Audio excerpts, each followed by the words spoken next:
வருகின்ற ஆகஸ்ட் 23 மாலை 5:32 பதை பதைக்கும் 15 நிமிடங்கள் தோன்றும்.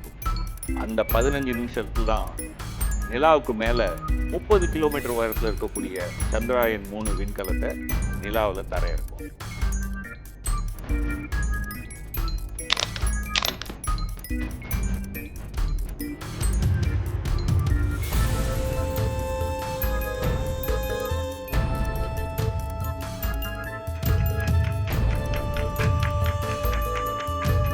கடந்த முறை சந்திராயன் 2ல இந்த இடத்துல தான் பிழை ஏற்படும். சைக்கிள் ஓட்ட கற்றுக்கும் போது கீழே விழாமல் நான் கற்றுக்கிட்டேன்னு யாராவது சொல்லியிருக்காங்களா?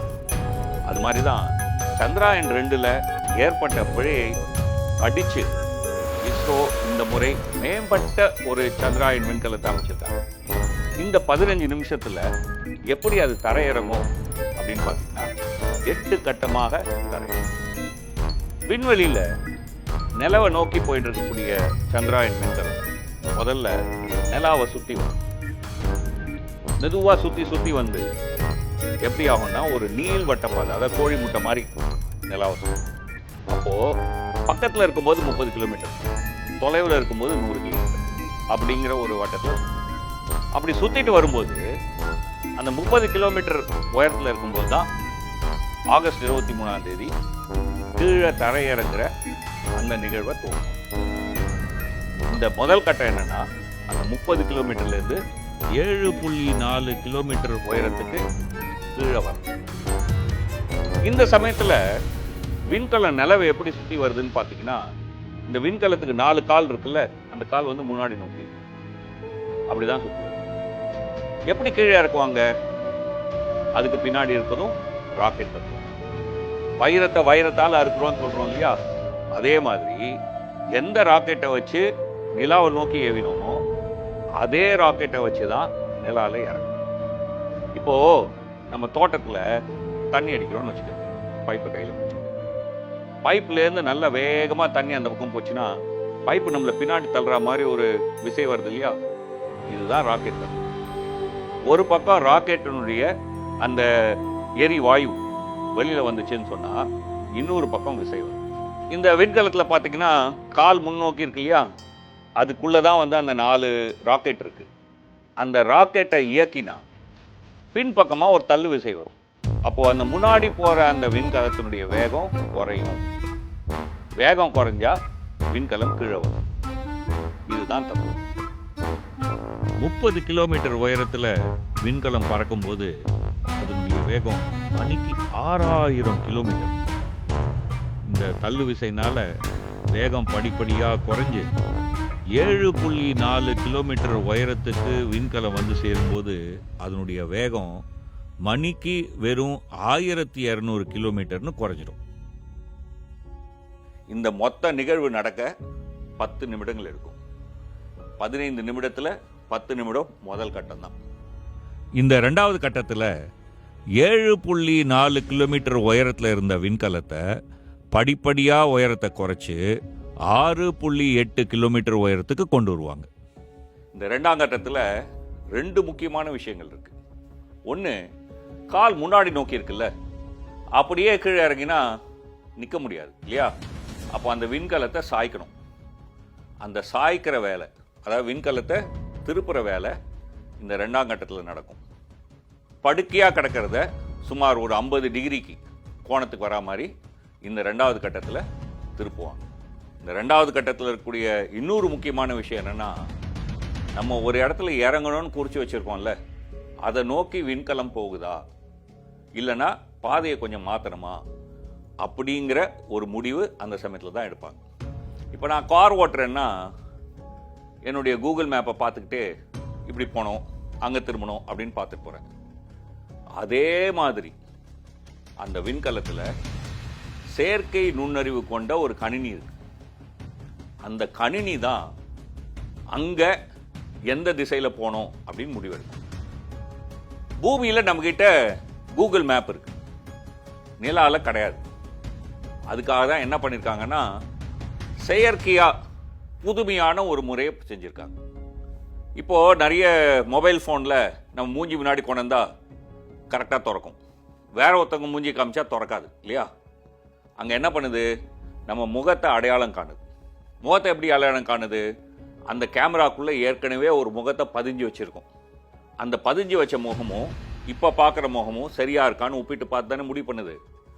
அதே மாதிரியான ஒரு செயற்கை நுண்ணறிவு தொழில்நுட்பம் சந்திராயன் 3 விண்கலத்தில் இருக்குது. இந்த 2வது கட்டத்தில் என்ன பண்ணுன்னா, ஏற்கனவே அந்த தரையிறங்குற பகுதியை படம் முடிச்சு வச்சுருப்பாங்க. இப்போ அது ஒரு படம் பிடிக்கும், ரெண்டுத்தையும் பார்க்கும். பார்த்துட்டு நான் இந்த இடத்துல இருக்கேன், இப்படி போனாதான் நான் செல்ல வேண்டிய இலக்க போக முடியும் அப்படின்னு அந்த கணினி முடிவு செஞ்சு அந்த விண்கலத்தினுடைய வழித்தட பாதையை தீர்மானிக்கும். 6.3 கிலோமீட்டர் உயரத்திலிருந்து 800 மீட்டரா உயரத்தை குறைப்பது தான் 3வது கட்டம். இந்த கட்டத்தில் முதல்ல என்ன செய்வாங்கன்னா, அந்த கால்கள் 50 டிகிரி இருக்கு இல்லையா, அதை இன்னமும் வளைச்சு கரெக்டாக நேர்கீழாக இருக்கிற மாதிரி செய்வாங்க. இந்த கட்டத்தில் அது ஒரு முக்கியமான ஒரு விஷயம். சைக்கிளில் பிரேக்கை பிடிச்சா வேகம் குறையிற மாதிரி ராக்கெட்டோட இன்ஜினை முன்புறமாக இயக்கினா விண்கலத்தினுடைய வேகம் படிப்படியாக குறைஞ்சிக்கிட்டே வரும். மணிக்கு 1200 கிலோமீட்டர் வேகத்தில் சென்று கொண்டிருந்த விண்கலம் 800 மீட்டர் உயரத்துக்கு வரும்போது முன்னாடி செல்ற வேகம் 0 ஆயிடும். 4வது கட்டத்தில் 800 மீட்டர் உயரத்தில் இருந்த விண்கலத்தினுடைய ராக்கெட் விசையை குறைச்சிடுவாங்க. அடி மேலே அடி வச்சு விண்கலம் 800 மீட்டர் உயரத்துலேருந்து 150 மீட்டர் உயரத்துக்கு வந்து சேரும். அந்த வந்து சேர்ந்ததும் 22 நொடிகள் அந்தரத்தில் அப்படியே அதே இடத்துல நடக்கும். இந்த கட்டத்தில் தான் இந்த விண்கலத்தில் இருக்கக்கூடிய இடர் உணர் ஆபத்து தவிர கேமரா வேலை செய்ய ஆரம்பிக்கும். இப்போ இறங்குற விண்கலம் அதனுடைய ஒரு கால் பாறை மேலே பட்டுச்சுன்னு வச்சுக்கோங்க. அப்போ விண்கலம் சாஞ்சு போயிடும். இல்லை குழிக்குள்ள ஒரு கால் போயிடுச்சுன்னா அப்பவும் சாஞ்சு போயிடும். சரிவில் விண்கலம் இறங்கிச்சுன்னா கவுந்து தலை குப்புற ஊந்துடலாம் இல்லையா? இதெல்லாம் இடர். இந்த இடர்கள் எல்லாம் தவிர்க்கணும். இந்த இடர்கள் இல்லாத ஒரு இடத்தை கண்டுபிடிக்கணும்.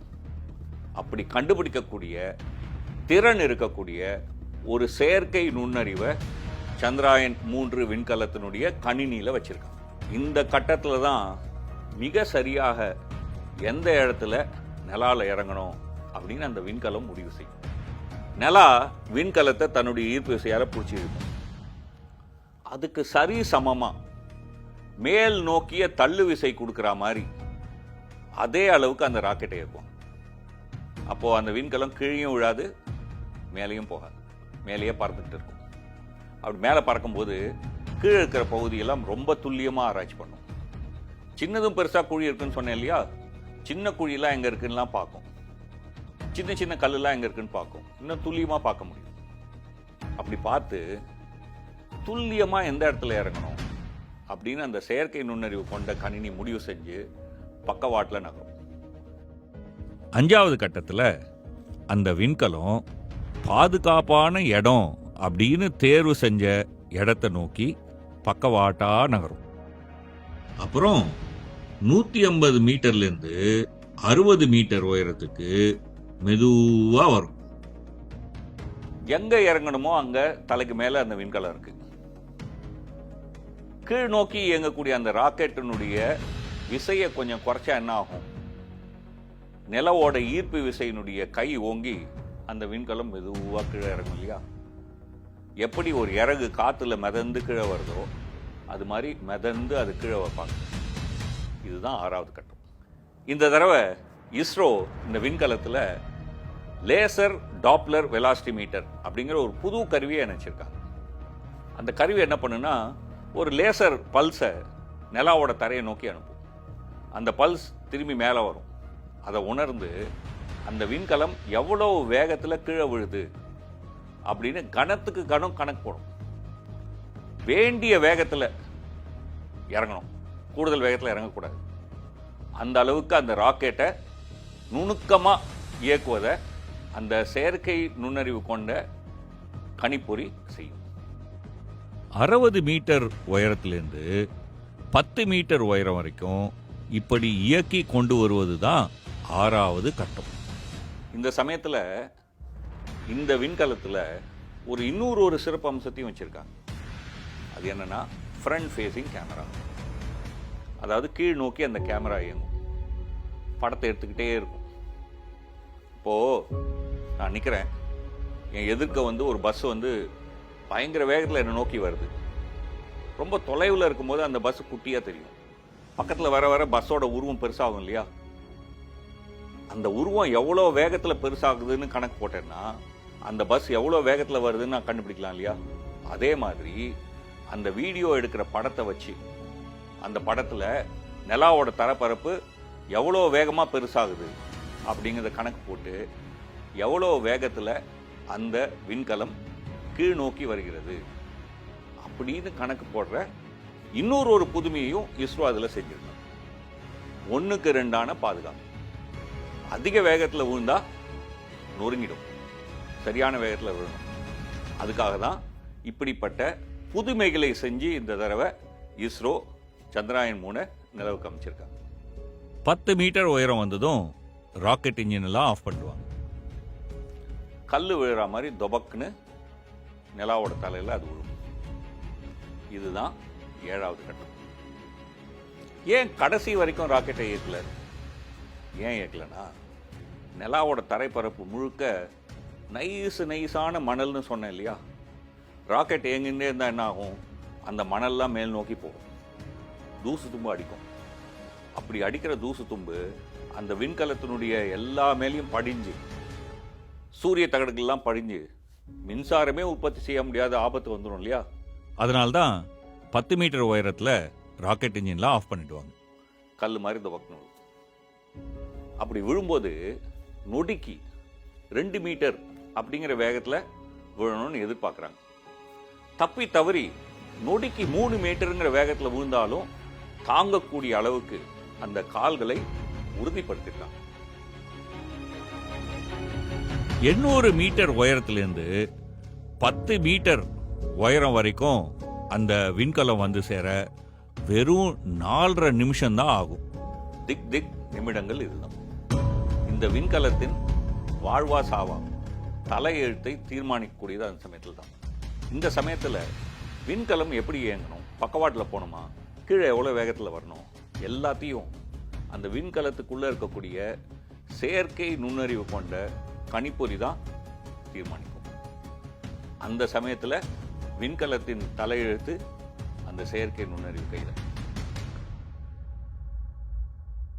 லேண்டங்கிற அந்த தரையிறங்கி கலம் கீழே இறங்கிருச்சு.